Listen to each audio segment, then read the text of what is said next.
Hi, everybody. It's Mr. Kiesling. Hope you're all doing well. The longer that we're in remote teaching, I'm going to try to change things a little so I can make sure that you're learning concepts musically. It's important to me that you have a really wide variety of musical experiences. So I'm going to start making some videos. Now, for the time being, fourth and fifth grade, you're going to be listening to the same video. You're going to have slightly different activities at the end, mostly the same. Okay, let's get started. Today we're going to learn about dynamics. And dynamics in music are what we call, it's the Italian term for volume. If you look at this definition here, it says dynamics are how loud or quiet music is played. Let's do a little example. I want you to think of a time before electricity where we didn't have loudspeakers, we didn't have cars and planes being very loud. So if you're a composer during this time, you're going to have a very different idea of what's loud.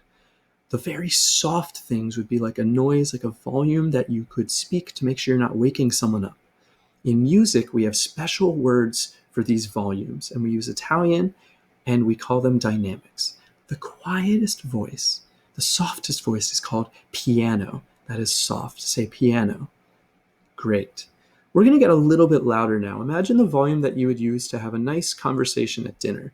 Not shouting, but a little bit louder than whispering. We call that mezzo piano. Mezzo is medium, piano is soft. Mezzo piano. Say mezzo piano. Great. Let's get a little bit louder now. This is maybe if you're having a conversation with someone across the street, shouting, "Hey there, how you doing?" That is a medium loud volume. Mezzo forte. Say mezzo forte. Fantastic. And lastly, in these middle four, we have forte. Forte is when you get really loud, like you're shouting. Say forte.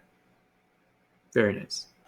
Now, over time, musicians and composers eventually started adding other things to this chart. We started with these four, but we added a few extras, okay? So, pianissimo. Pianissimo is very soft. You're not going to encounter pianissimo very often in music, but it still happens. Imagine pianissimo is like a whisper. Say pianissimo. Very quiet. Good. Next, we have fortissimo. That's even louder than loud. Fortissimo is like the loudest truck honking its horn or a big thunderstorm. That's fortissimo. Say fortissimo. Great. Now, if you look over here, this is why I love this poster so much. It's like a volume lever that shows volume getting softer, quieter, to louder. When you put the volume up and it's getting louder and louder, in music, we have a name for that, and that's called crescendo.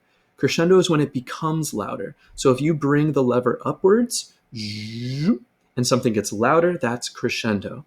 The opposite is if it gets loud to quiet. If you're bringing the volume down, that's diminuendo. That means getting quieter. Diminuendo and crescendo are important terms to know. Fourth graders, you're not going to have to worry about these two terms for your activity, though. Fifth graders, you are going to have to focus on diminuendo and crescendo. But I want everyone to learn this, okay? One last time as a review, we have piano, soft, mezzo piano, medium soft, mezzo forte, medium loud, forte loud. Pianissimo is very soft. Fortissimo is very loud.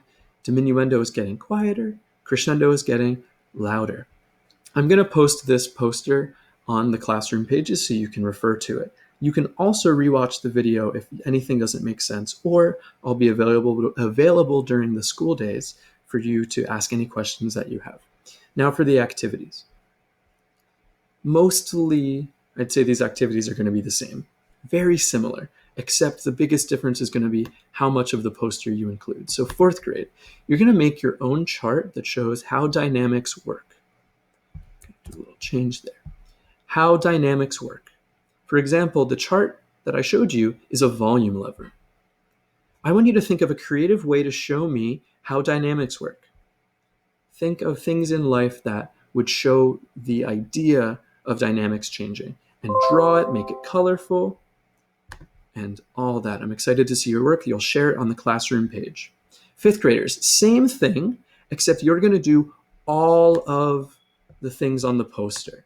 Every single option. You're going to make a chart that shows me how dynamics work.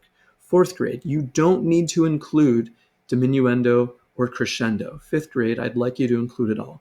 Hope you have fun, enjoy the activity, and my time should be up in a few seconds.